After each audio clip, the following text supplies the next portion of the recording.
گزار کر ہمیں اس مقام تک لے کر آتی ہے جہاں حسرتیں، خواہشیں، محبتیں اور کچھ رشتے ادھورے رہ بھی جائیں تو ملال نہیں ہوتا، جہاں رات بھر جاگتے رہنا تکلیف نہیں دیتا، جب لوگوں کی باتوں سے دل متاثر نہیں ہوتا، جب رونے کی کئی وجوہات میں سے ہم ہنسنے کی ایک وجہ کو تلاش کر لیتے ہیں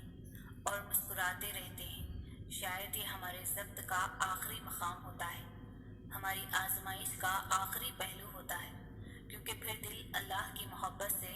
اتنا بھر چکا ہوتا ہے کہ کوئی آئے یا چلا جائے سکون رہتا ہے۔ ساری کائنات بھی پاس ہو تب بھی اللہ کی موجودگی کی کمی سب پر بھاری لگتی ہے۔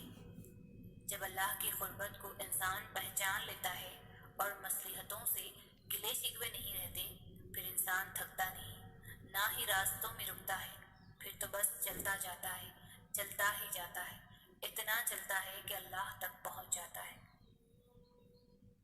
اور میرے خیال سے اس تک پہنچ جانا ہی بس منزل کی پہلی اور آخری حقیقت ہے۔ کچھ حقیقتوں کا علم ہمیں ہمیشہ سے ہوتا ہے، لیکن دل انہیں ماننے پر راضی نہیں ہوتا، اور اگر راضی بھی ہو جائے تب بھی دل کسی نہ کسی کونے میں یہی امید چھپی ہوئی رہتی ہے کہ کیا پتہ ایسا نہ ہوا، کیا پتہ یہ حقیقت بدل جائے،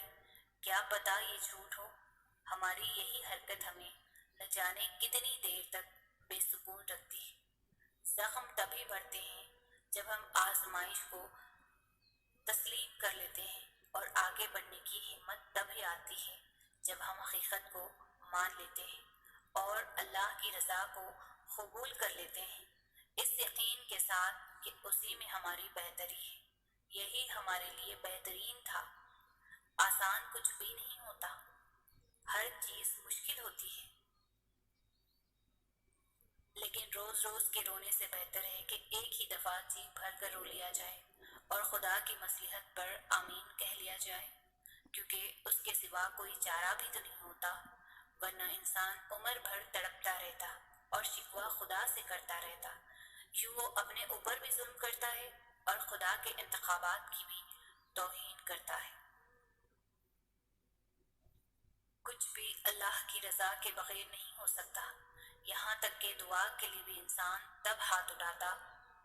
جب اللہ چاہے، اور اللہ دعا کی توفیق دیتا ہی تب ہے جب اس نے راضی ہونا ہوتا ہے، جب اس نے کن فرمانا ہوتا ہے، تبھی وہ چاہتا ہے کہ میرا بندہ آ کر مجھے منائے